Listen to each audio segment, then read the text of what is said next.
Hi students, మీరు BBA చదవాలనుకున్నారా? అసలు BBA చదివితే ఎక్కడెక్కడ జాబ్స్ వస్తాయి, ఏ సెక్టర్స్ జాబ్స్ వస్తాయి, ఎలాంటి నాలెడ్జ్ ఉంటే జాబ్స్ వస్తాయో తెలుసుకోవాలనుకుంటున్నారా? బీబీఏ చదివితే 100% జాబ్ వస్తుంది. జాబ్ రావాలంటే ఇండస్ట్రియల్ ఎక్స్పోజర్ ఉండాలి. అసలు ఎక్కడెక్కడ జాబ్స్ వస్తాయి?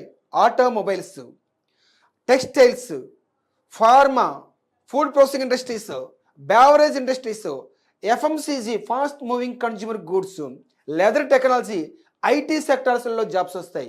వీటిల్లో జాబ్ రావాలంటే ఎలాంటి నాలెడ్జ్ ఉండాలి? ప్రాక్టికల్ నాలెడ్జ్ ఉండాలి. ప్రాక్టికల్ నాలెడ్జ్ అంటే ఏంటి? ఇండస్ట్రియల్ ఎక్స్పోజర్ ఉండాలి. ఇండస్ట్రియల్ ఎక్స్పోజర్ అంటే ఏంటి? ఇండస్ట్రీలోనే గడపాలి. అక్కడ ఏమేమి జాబ్స్ ఉంటాయి? General manager, HR manager, training manager, personnel manager, finance manager, business development officer, ఇలాంటి పోస్టులు వెళ్ళి అక్కడ ఏం చేస్తున్నారు, నేచర్ ఆఫ్ వర్క్ అనేది మనం తెలుసుకుంటాం. తెలుసుకోవటం వలన అక్కడ కళ్ళతో చూడాలి, నేర్చుకోవాలి. కళ్ళతో చూసి నేర్చుకున్నప్పుడే మనకు ప్లేస్మెంట్ వస్తుంది. ఇది ఎక్కడ జరుగుతుంది అంటే ఐక్రియేటివ్ డిగ్రీ కాలేజీలో మాత్రమే జరుగుతుంది. ఇది 100% ప్లేస్మెంట్, వాల్యూ యాడింగ్ కోర్సెస్ బ్రహ్మాండంగా లైఫ్లో సెటిల్ అవ్వచ్చు. అందరికీ all the best for students.